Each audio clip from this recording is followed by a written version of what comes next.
Magandang araw po sa inyong lahat mga kababayan at welcome back dito po sa PNR. At ito nga mga karibin natin pinigilan Lacson at Soto hinarang si Marcoleta. Ayan mga kababayan, patungkol po riyan ang ating alamin at bibigyan ng reaksyon ngayong araw na ito. Pero bago pong lahat mga kababayan, sa mga hindi pa po nakapag-subscribe sa ating munting channel ay pa-subscribe naman po at palike na rin po ng video ito. Maraming salamat po at eto na nga, simulan na po natin to.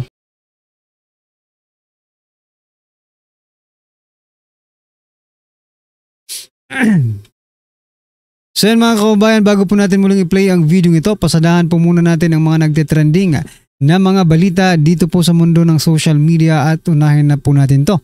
Nako, yung mga nanggulo po sa rally kahapon, nako, tukoy na po mga kababayan kung sino po yung pasimuno.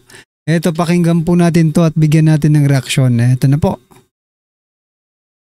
Ngayon po, sino ang bumibisita dito sa mga kabataan na to? Meron ba kayong nakikita na posibleng involved na sumusuporta sa kanila? Kanina po may mga abogado po nga pumasyal sa kanila dito, mga 7 abogado po ito para tignan po yung kanila pong sitwasyon. At ito po yung miyembro ng mga party list po natin. Anong party list po yun? Kanina po nandito po yung Akbayan party list, nandun rin po yung ACT teacher, nandito rin po yung Gabriela. Sila po ay wala namang kinalaman dito sa grupong to at nagbibigay lang ng tulong legal. Tama po ba? Kasi po sa nakuha nating impormasyon, may mga miyembro po sila doon sa mga nahuli natin. Nakasama sa riot? Yung po yung impormasyon po nating nakuha. Mga menor de edad din po? Sa ngayon po, hindi ko lang po ma-qualify kung may mga minor de edad doon. Ang masasabi ko lang po, meron po silang mga miyembro na nahuli din po natin. So ayan mga kababayan at Jose Claire Castro, ito na yung hinahanap mo. Yung sinasabi mong mga gustong pabagsakin ng Pangulo at siraan ng Pangulo, no? Dito po sa mga nanggulo, dyan sa rally. Ito na natumbok na, nalaman na po kung sino yung may pakana, dyan po sa kaguluhan sa mga rally niyan. Mga mga party list, no? At hindi lang mga party list, kundi Makabayan Black, mga kababayan. Ibig bang sabihin nito, Makabayan Black ang gustong magpabagsak kay President Bongbong Marcos Jr.? Yun po ang gustong palabasin ni Jose Claire Castro. Ano na ngayon? Kayo talagang mga Makabayan Black, mahilig kayo sa gulo. Pwede namang peaceful lang. Peaceful rally. Bakit pa kayo nanggulo? 'Di ba? Tapos isisisi sa iba. Ayun pala ang gawain nitong Makabayan Black na ito, mga kababayan, 'di ba? Sila po yung manggugulo tapos isisisi sa iba. Hay nako. Anyway, ano po ang inyong masasabi diyan mga kababayan? I-comment nyo na lang at eto. Nako po. Saldico minumulto na sa Pilipinas, mga kababayan. Ito po ang balita mula po sa News 5. Sabi po dito ni Henry Alcantara, yung former DPWH District Engineer, ang pag-abot ng porsyento para kay Congressman Saldico sa bawat proyekto ay kadalasang hindi isang bagsakan. Nako, tingi-tingi pala ito. Ito rin ay nakadepende kung paano na ipasok o na-insert. Ayan. Dapat kasi hindi ka muna nagsalita, Alcantara, 'di ba? Dapat kasi inantay mo munang umuwi si Saldico sa Pilipinas bago mo 'yan sinabi. Ngayon tuloy mukhang mahirapan na ito. Mukhang hindi na siguro uuwi si Saldico. Dahil ngayon pa lang mayroon nang sa kanya ng mga testigo. 'Di ba? Ano po ang inyong masasabi dyan, mga kababayan? I-comment nyo na lang. Uuwi pa kaya? Yan ang tanong. Uuwi pa kaya itong si Saldico?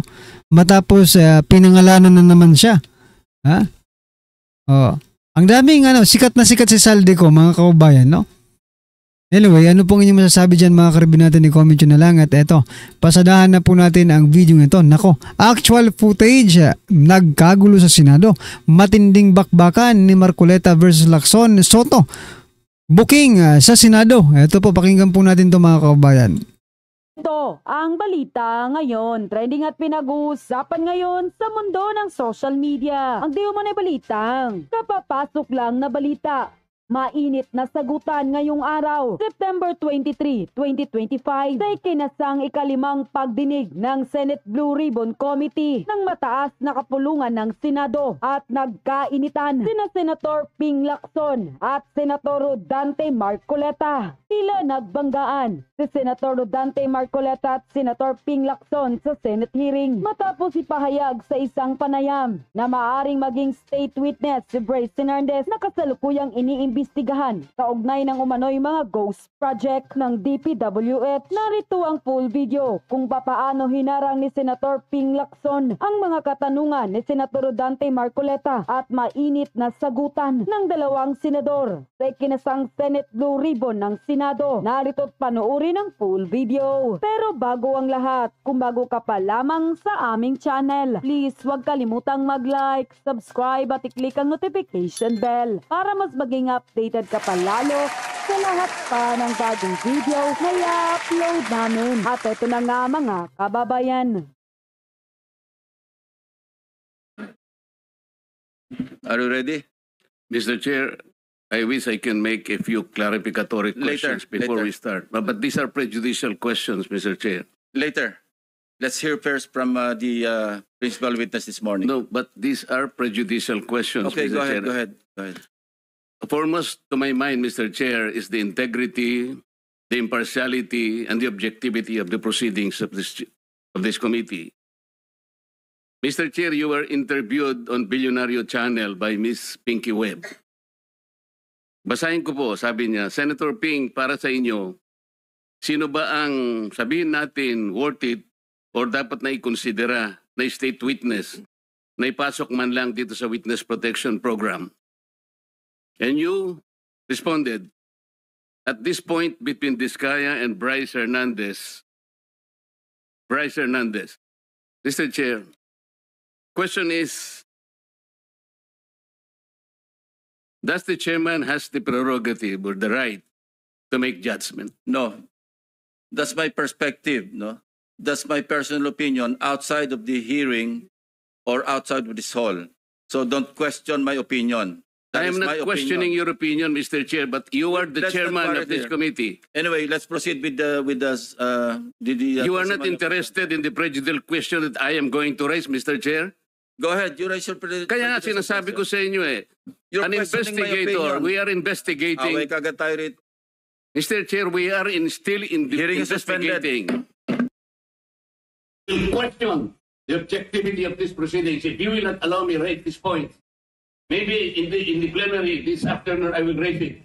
Go ahead. Mr. Alcantara, you proceed with your statement. I will question. Ipag-proceed kayo without hearing niya. Magandang umaga po sa inyong lahat.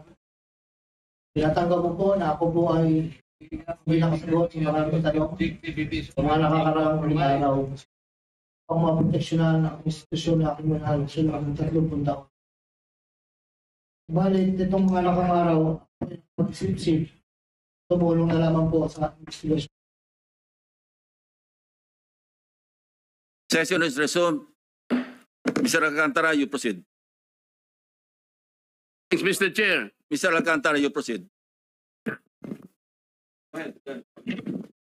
I will register my continuing objection, Mr. Chair. I will question the objectivity of these proceedings. If you will not allow me raise these points, maybe in the plenary this afternoon I will raise it. Go ahead. Mr. Alcantara, you proceed with your statement. Your Honor, so nagkainitan nga etong si Senator Ping Lacson at Senator Marcoleta. Dahil bakit daw sinasama ni Marcoleta ang kanyang personal na opinion sa isang interview doon sa Blue Ribbon Committee. Anak ng teteng, ngayon ko lang napagtanto na pwede ka na palang maging dalawang tao o dalawa yung pagkatao mo. Oo nga di ba? Nakakaano. Kasi siya, okay lang sana kung hindi siya yung chairman ng Blue Ribbon. Diba? Kasi yung opinion mo sa labas, whether or not, sa loob ng Senado or sa labas ng Senado, iisang tao ka pa rin Si Ping Lacson ka pa rin na Senate Blue Ribbon chairman. Di ba? Paano na? Nako po. Parang ganito yan eh.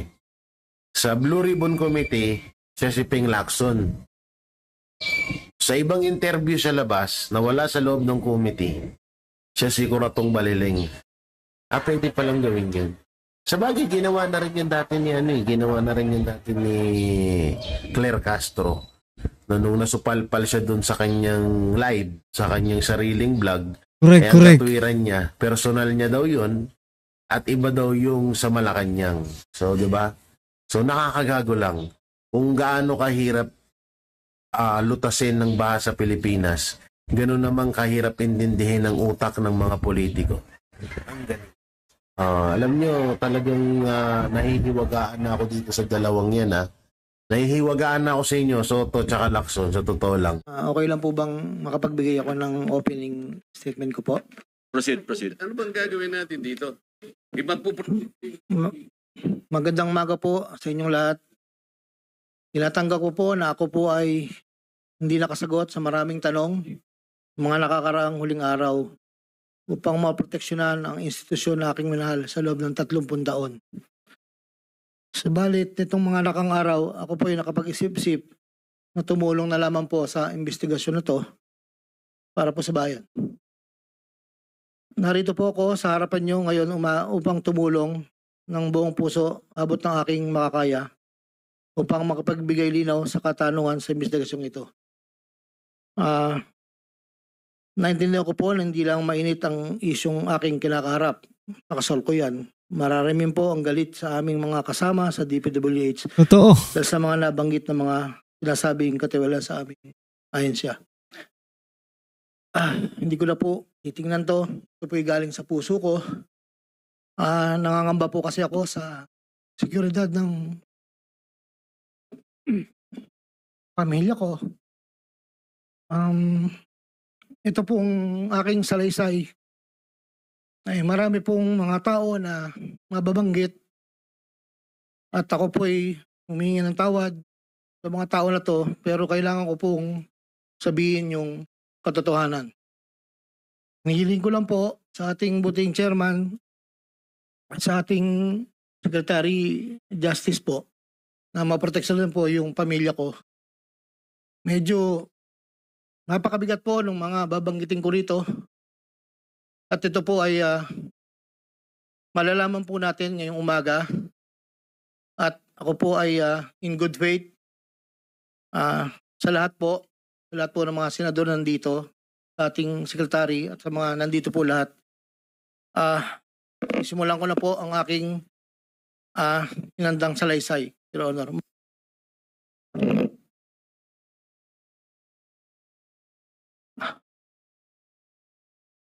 Sa akin pong boss na nabanggit po nung nakarang hearing ng aming kasama, Undersecretary Roberto Bernardo po. Una ko pong nakilala si Yusek Bernardo taong 1997. Kami po ay magkasama sa Los Baños po. Hanggang dumating po ang panahon na ako po ay na-appoint na district engineer sa Bulacan. Sa taong 2022, nagsimula pong magbaba ng pondo sa akin si Yusek Bernardo.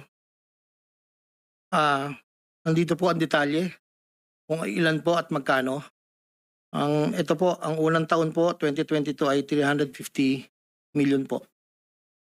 Ang kasunduan po ay 25% po para sa proponent. At ako po, o yung driver ko po minsan ang i-deliver po sa kanya. Noong 2023 po, meron na rin po mga bumaba.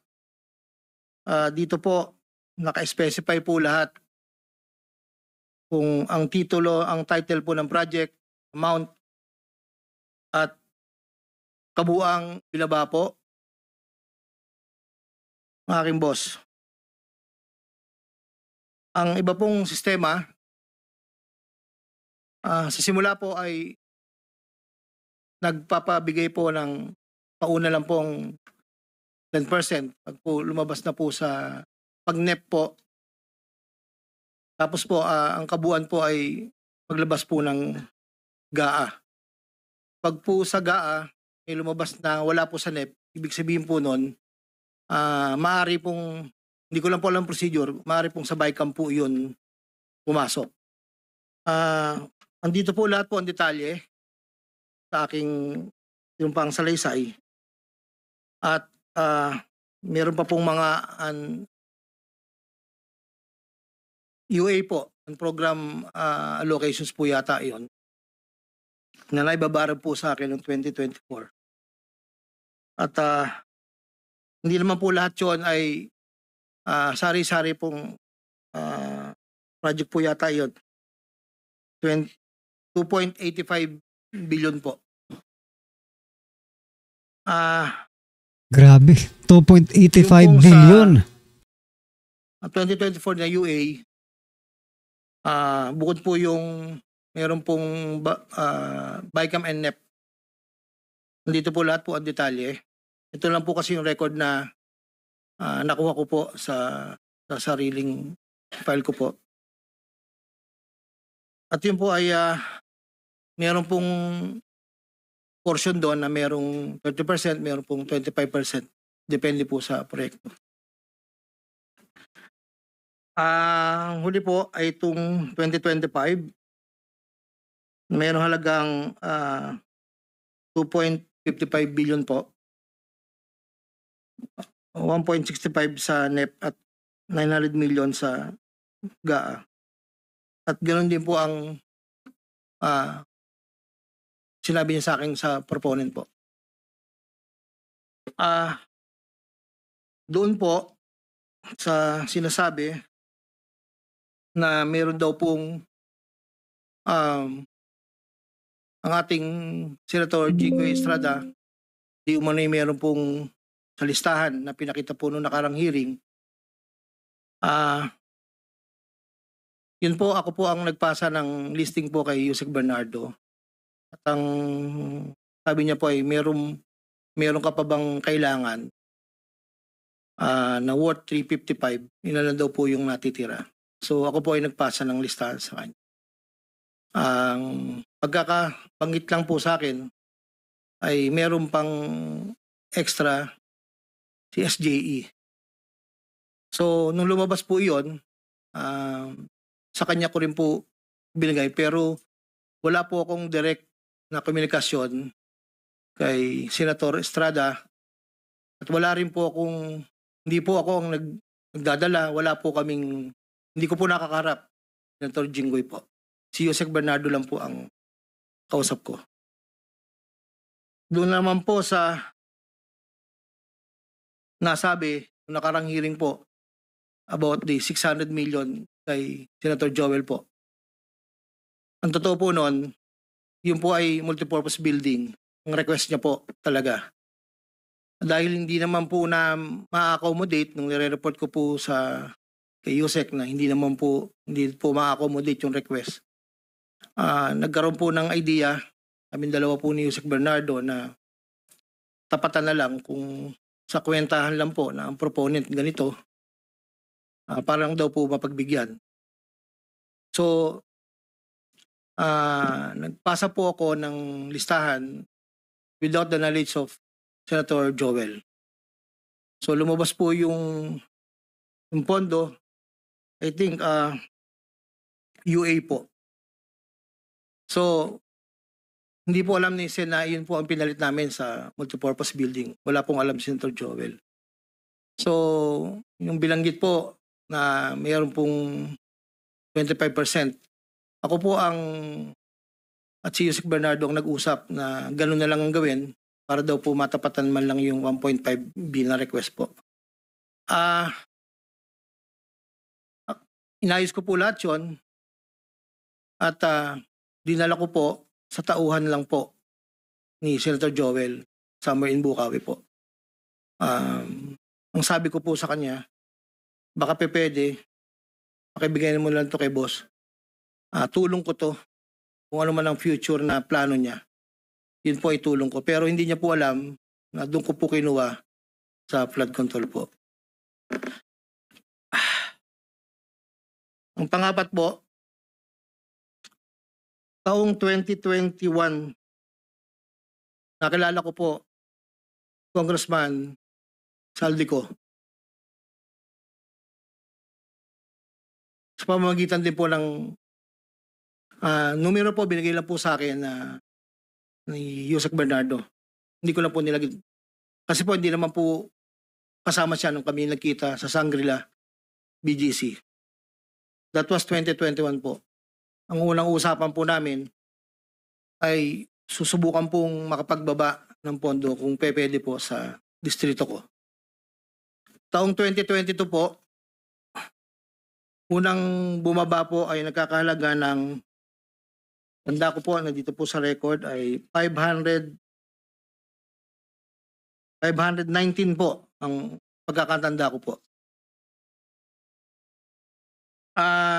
After po noon, 2022, so yung 519 po, Excuse me, engineer. Para mas maliwanag, basahin mo na lang yung sinumpang salaysay mo para hindi ka naliligaw. Opo. Para wala na o-omit, wala na dadagdag, mag-stick ka doon sa sinasabi mong Yes po. sinumpang salaysay.